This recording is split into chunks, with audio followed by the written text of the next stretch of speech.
You know it, but this engine don't know it, he said. As the crash of 1929 deepened into the Great Depression, the 37-year-old railroad tightened its belt along with the rest of the country. Still, Bangor and Aroostook jobs were greatly sought after in an environment where any work was a precious commodity. As you know, the Depression was on and times was real tough. And I was supporting my mother, and my sister was teaching school for $16 a week. And I had a chance to get down to the railroad station as messenger boy for $5 a week.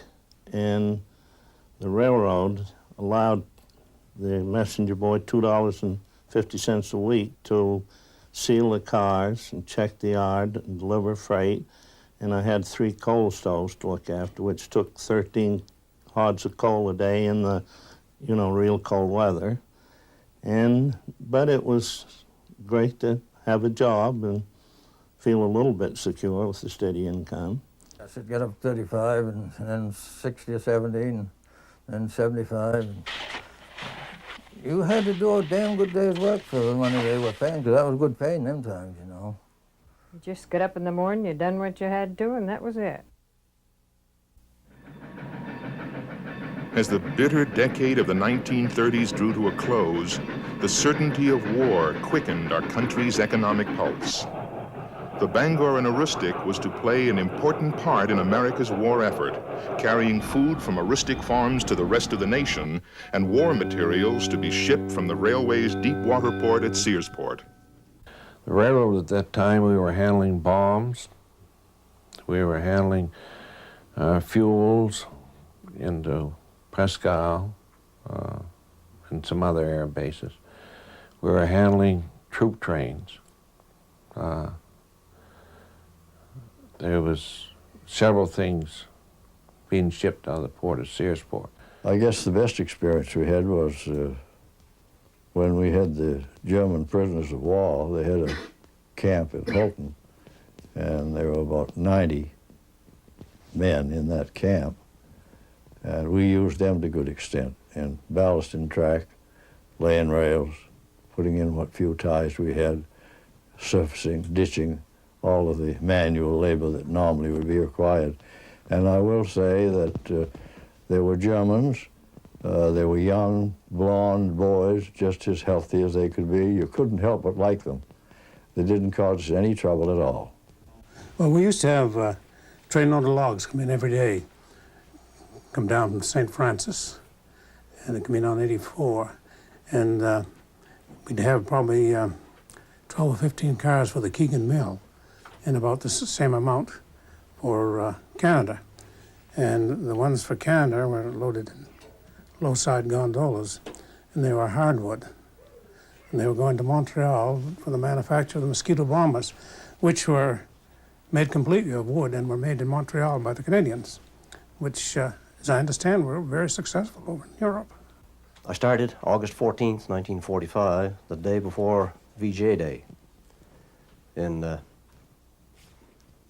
they announced the war was over one day too soon. So we tied down the whistles on all the steam locomotives we had sitting around the yard and in the engine house. And they claimed that they could hear them out the Holton, out the dispatching office out there.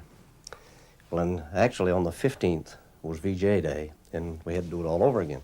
I don't know of any company or any organization that was any more dedicated to the war effort than the people on the Bangor and Aroostook. And this is every one of them, those that went and those that stayed here. In the first 40 years of its existence, the Bangor and Aroostook had come to be known as the Potato Railroad. Shipping of Aroostook potato harvest reached its peak in those years immediately following World War II. In those days, the railroad felt it had a very poor year if it didn't ship 40,000 carloads of potatoes. And I can remember at least one year when it was well over 50,000 carloads. We used to work all night at Fort Kent, and then well, you had Fort Kenton bread being done. And then you go down and you started at Robbins, St. Louis, Friendville, and Cleveland, and we'd work all night steady. A lot of times. Of course, then there was 16 hours, eh? And then after a while it dropped to 14 and then 12, and now it's 8. But and a lot of times we spent the whole 16 hours switching potatoes. Well, like I say, it'd be 300 to 400 cars of potatoes a night through there in the wintertime. And extremely cold nights, they couldn't take all the tonnage out of there. And some of it would lay over until the next night. And then you'd have, 400 plus cars of potatoes out of there, which would convert into 25 to 30,000 ton per night out of there. Sometimes they was having a hard time getting an empty car. Didn't have enough come in.